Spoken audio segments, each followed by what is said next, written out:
Hi, I'm Dan Aubuchon, and welcome back to the Joy of Tennis Teaching. As always, I want to thank those of you who took the time to send me messages and comments on last week's video. I really appreciate it. And today we're going to sort of build on that theme of last week about the rapport. And we're going to talk today about what you should do with your first lesson with a student. In one of my earliest videos, I talked about the LOT theory. That's L-O-T. Stands for listen, observe, teach. And the LOT theory is kind of a guideline for how you should approach any lesson, whether it's your first lesson with somebody or it's your 100th lesson with somebody. And the L stands for listen. So let's say we've got a new student, and the first thing we do is we're going to ask them questions. Well, we talked about last week in the building rapport. You ask them where do they play? Do they play more singles than doubles? Do they take a lot of lessons? Just all the things to gather information about their tennis background, their tennis knowledge, and most importantly, their current beliefs about their current tennis game. So we've gone through the L stage and we've got an idea. Now, before we teach, this is very, very important. We've got to observe what they do. Depending on the level of the student, this could be as simple as tossing them some balls. If they're a more advanced student, it could be rallying with them. I personally always like to feed balls to my student with me being at the net, and when they would hit it, I would volley it back to them. I got a good view of the student, and we were able to keep the number of balls hit in a short time quite high. So we've listened, we've gathered some information, we've got an idea of where we're going to go, but we still need to observe to test our hypothesis, if you will, to test our ideas about what they should do with their game. So now we come to the T. The big teaching. Now you've got to make a decision. What do I start teaching them? Now, today we're going to talk a little bit about two types of lessons.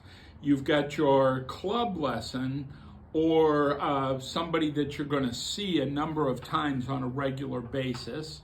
And then we've got your resort or short-term lesson. Now, for a lot of my career in PBI, I spent time in resorts. And PBI's teaching in the initial stages of the company was heavily geared towards teaching in the resorts.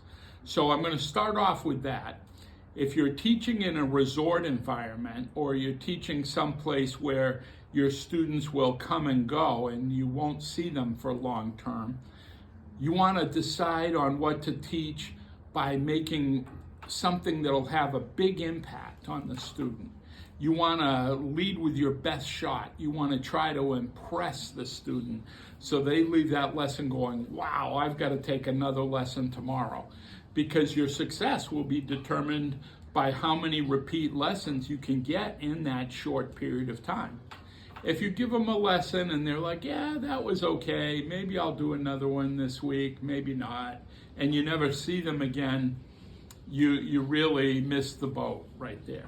So in the resort environment, I would try to pick something that I could use a quick fix, something that I could improve very rapidly. Like let's say in the observe phase, I thought, boy, they had 10 things wrong with their backhand, but their forehand just needed a little tweak.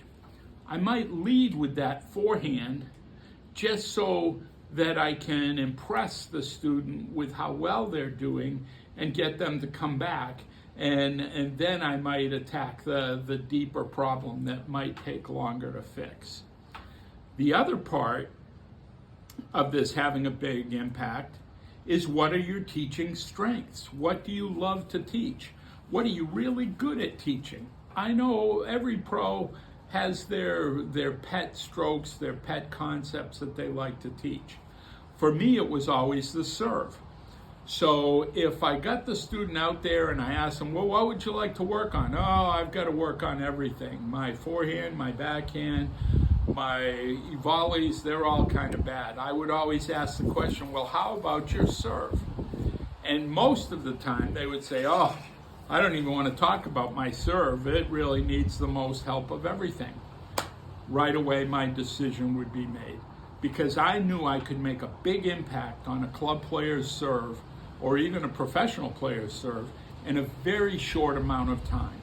And that would give them the confidence in me as a teacher that they would want to do more lessons.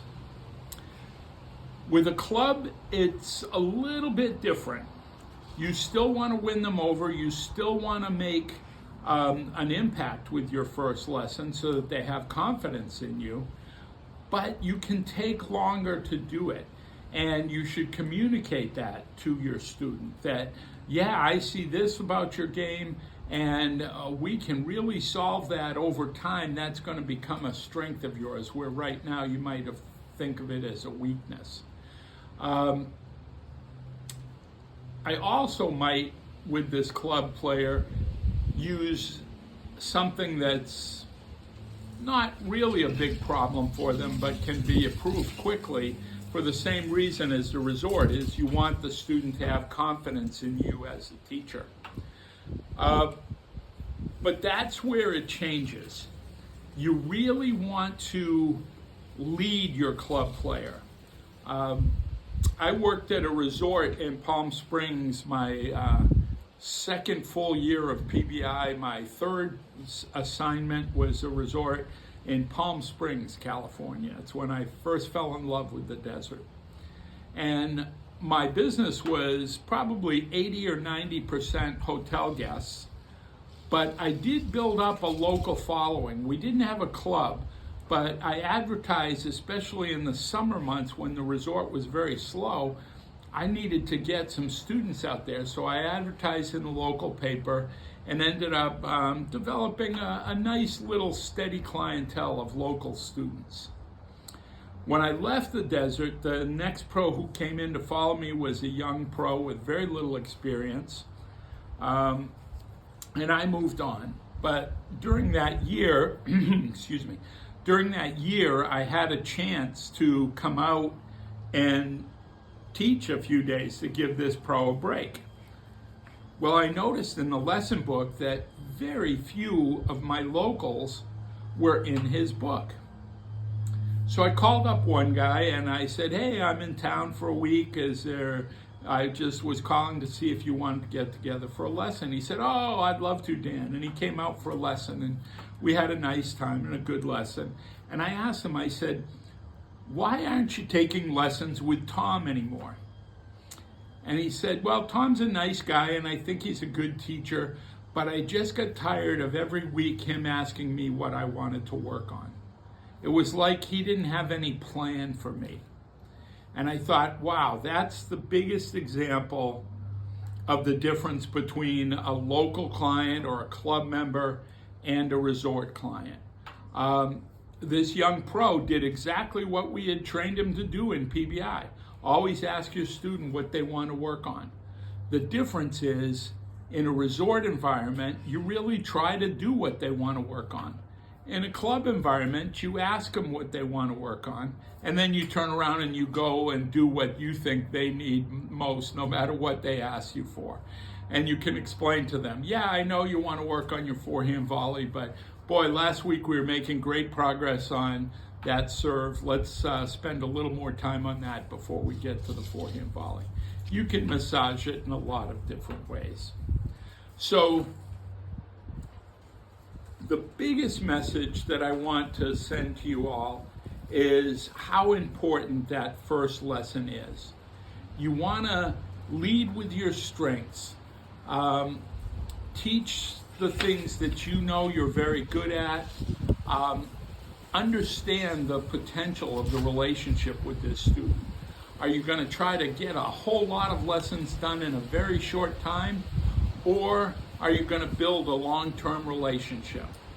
When I was at Bighorn Golf Club, I taught many of those students once a week for 17 or 18 years.